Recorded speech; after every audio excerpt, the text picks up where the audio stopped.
my darlings. Today, Alejandro and I will be reading you a Mexican-American folktale. This folktale comes from Texas, and it's from a collection put together by S.D. Michael Cervantes and Alex Cervantes. Today we will be reading a tale of Ovejita, which means small sheep, and Señor Coyote. The moon is a big, round cheese. Ovejita lived on a ranch near a meadow in Texas. She loved her home on the hillside with its mesquite trees, bluebonnets, and tender zacate, or grass. Ovejita looked forward to the endless blue Texas skies, and she felt at peace when she thought about the clear Texas nights shimmering and twinkling with countless stars. One spring day, Ovejita sat under a mesquite tree at the edge of the meadow. Feeling safe and happy, Ovejita began grazing on sweet zacate.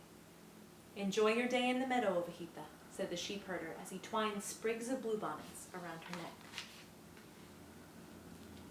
The sheep herder kept a watchful eye on his sheep, especially the lambs. He was determined to protect them from the coyote that lived nearby. Ovejita often heard him complain to himself about that up-to-no-good Señor Coyote. Later, Ovejita wandered over to the low stone wall on one end of the meadow. She wanted to eat the delicious berries that grew over the stones. She was far away from the devoted sheep herder now. Little did she know that the cunning Señor Coyote was hiding behind the wall. When Ovejita came closer, Señor Coyote leaped over the wall. "Aha! Ovejita, there you are!" Ovejita shivered under her fleece. She was nose to nose with the dreaded Señor Coyote. Ovejita was scared, but she smiled and said, "Bah! Buenos dias, Señor Coyote.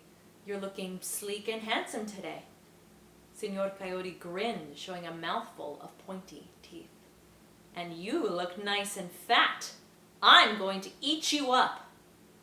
Ovejita's heart beat fast and she wanted to turn and run, but she knew Señor Coyote would catch her. So she had to think fast. "Y hola," which means goodness sakes, replied Ovejita with a laugh. "You don't understand there, Señor Coyote. I'm not as fat as I appear.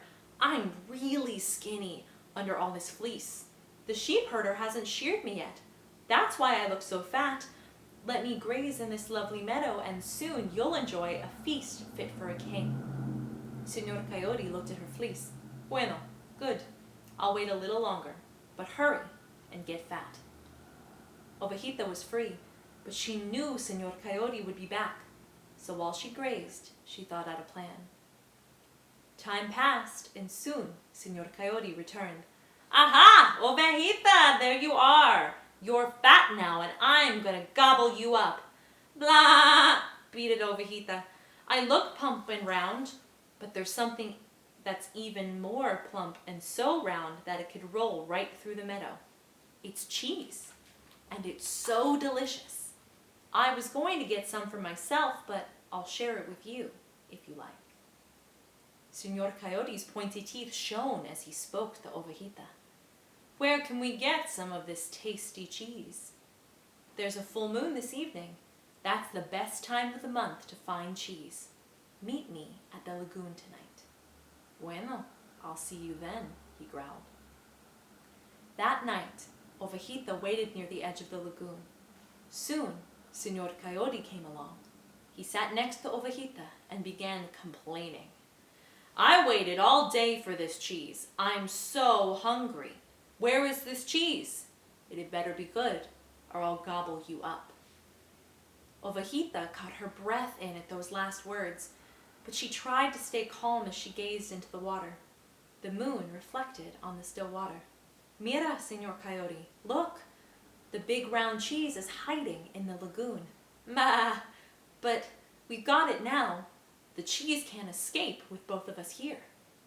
Señor Coyote's eyes glittered as he stared at the moon's reflection. "That's a really big cheese."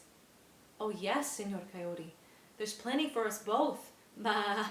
But we'll have to catch the cheese before it drifts away." "Bueno, how do we catch this cheese?" Ovejita looked at the rope by her side. The vaquero loan me his lasso. I'll throw the rope into the water, and you, Señor Coyote, will jump in, and together we'll pull out the cheese. Then we'll divide it in half and have a late dinner." Señor Coyote grinned, and his teeth glinted like 2 rows of knives. "Bueno, this is a good plan, Ovejita." He licked his chops hungrily and took a step toward her. Ovejita knew he was hungry, and she tried to distract him. "Mira, mira, look! The cheese is drifting away." Señor Coyote turned and stared at the moon's reflection as it slipped farther into the lagoon. Then he turned back to her. Ovejita gave a little leap and bleated, "Ma, hurry, jump, mamacita, jump into the lagoon and catch the cheese before it escapes." With a run and a mighty leap, Señor Coyote soared over the shimmering water. Splash! He came up for air and swam towards the reflection. Though he paddled fast, the elusive cheese rolled just out of his reach. Ovejita watched as Señor Coyote gave a mighty growl and shot ahead with his mouth open to catch the cheese. But all he got for his effort was a mouthful of water. The moon's reflection scattered in the churning waves. Ovejita turned and ran fast. She ran all the way back to the safe, cozy barn. Señor Coyote coughed and sputtered. Then he stared at the reflection. "What sort of cheese is this? What's happening?" He looked up and saw the round yellow moon. It shone down on the lagoon. "No fair, no fair! I've been tricked!" Señor Coyote yipped in frustration. "Oh, this water is so cold that my teeth are trembling." He swam to the edge of the lagoon and pulled himself out of the water. "Wait till I get my paws in that Ovejita. She'll pay for her lies." Drops of water turned silver in the moonlight as Señor Coyote shook his fur. Then he sat, pointed his nose to the moon, and howled every note in his repertoire. "Ow! Ow! Ow! Yip-ow!" His sad solo echoed through the countryside, but Ovejita heard nothing. She was far away, snug in the barn. Early one morning, Ovejita followed the trail that led to a cliff. She knew a place where wildflowers and zacate grew in profusion. As she grazed on the ledge that jutted out halfway up the cliff, Ovejita saw Señor Coyote coming up the trail. He trotted along, his nose pointed at the ground, searching, as always, for something to eat. Ovejita bleated and ran in circles. A steep, rocky cliff loomed above the ledge. The trail was the only way down. "Señor Coyote will find me, and this time he'll show no mercy. What shall I do?" Ovejita thought and thought as she stood on the ledge. She kicked at some pebbles and peeked over the edge of the ledge. She smiled. "I have the perfect plan." Señor Coyote found Ovejita beneath the ledge where the rocky cliff formed a small cave. Ovejita lay on her back, her hooves braced against the overhanging ledge. "I see you, Ovejita! You can't escape!" growled Señor Coyote. "Come out of there or I'll come in after you. Ándale, córrele!" "I can't come out. The sheep herder asked me to hold up the world. He went for help and promised to reward me for my efforts. But I'm so tired. I can't hold up the world much longer." Señor Coyote moved closer. "Now's my chance. I'll enjoy a nice meal after all." "Híjola, híjola! How can you think of food at a time like this? If the world falls, there won't be another meal. Not today, not tomorrow, or ever. If the world falls, it will be the end of everything." Señor Coyote laughed. "That's ridiculous. Let down your hooves and you'll see. The world won't fall." Ovejita moved her hooves a little, and a trail of pebbles showered her. "Oh, mamacita, I'm losing my grip." Señor Coyote looked at the pebbles. "Indeed, the world really is falling," he cried in alarm. "We're doomed," cried Ovejita. "I can't last much longer." "You're so strong, Señor Coyote. If you'll hold the world on your strong paws, I'll go tell the sheep herder to bring you a nice fat hen for your reward." "Bueno," said Señor Coyote. "Move aside, Ovejita. Let me hold the world." Ovejita let down her hooves and scampered out of the cave. "You're so brave and strong." Señor Coyote put his paws against the ledge and pushed with all his strength. "Yes, I know. Now, go get my hen, and hurry because I'm really hungry." Ovejita peeked over the ledge. "Do you have a good grip?" "Si. Go find the sheep herder." Ovejita leaped down the trail and ran fast all the way back to the barnyard. Señor Coyote waited beneath the ledge the rest of the morning. He grew tired and thirsty. His paws were stiff and numb, his back was aching, and his throat felt dusty and dry. "If the world is going to fall, then let it fall. I can't stand this pain any longer." He let down his tender paws and crawled out of the cave. He lay on the ledge and waited for the big fall. But the fall didn't happen, and the world didn't come to an end. Señor Coyote yelped in frustration. "Rayos y truenos! Tricked again! When I catch that Ovejita, I won't listen to her lies. No, she'll pay for tricking me." When the moon came up, Señor Coyote howled. His song was sad and lonesome and rang through the hills and meadows. Finally, it reached the barnyard, where Ovejita slept on a soft bed of hay. Late one night, Ovejita heard fluttering and clucking sounds in the barn. She opened her eyes and looked around. Gallina, a hen with shining red-brown feathers, fluttered around the barn. She was nervous and upset about something. Ovejita hurried to her friend. "What's wrong, Gallina?" "Coyote was here tonight.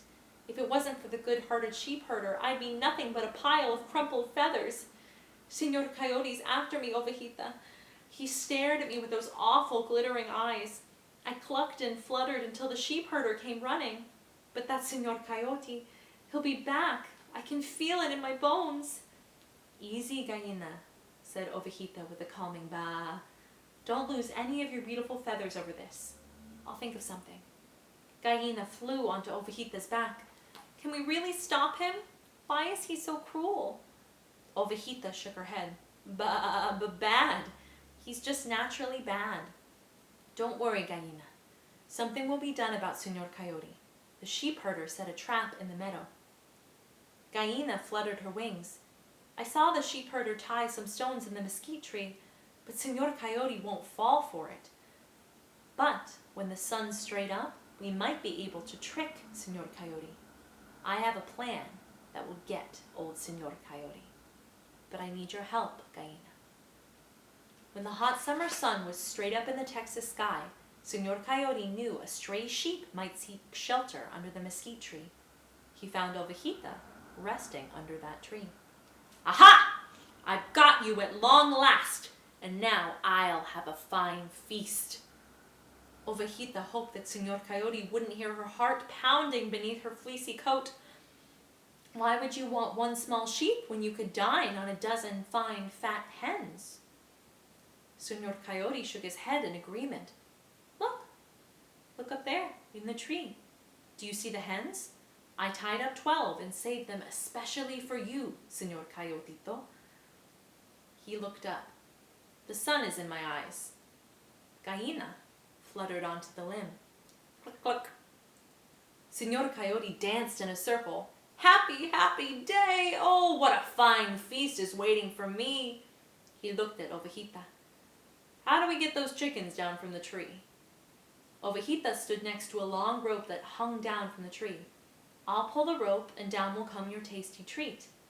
But first, come a little closer, Señor Coyotito. Bueno, I'm here. Are you ready, Señor Coyotito? Sí, hurry. Ovejita smiled.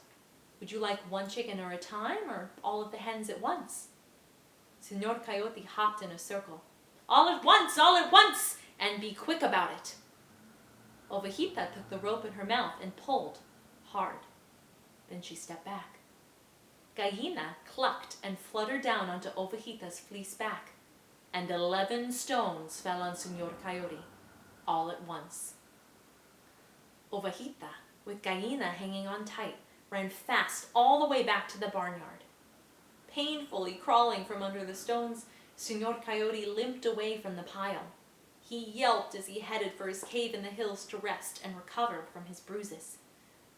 That night, his forlorn howls were heard in the hills and meadows and barnyard where Ovejita lay on a new bed of soft, sweet-smelling hay. She dreamed of grazing on berries, zacate, and wildflowers in her beautiful Texas countryside. All right, my loves, that's all for tonight. Sleep well. Alejandro and I love you.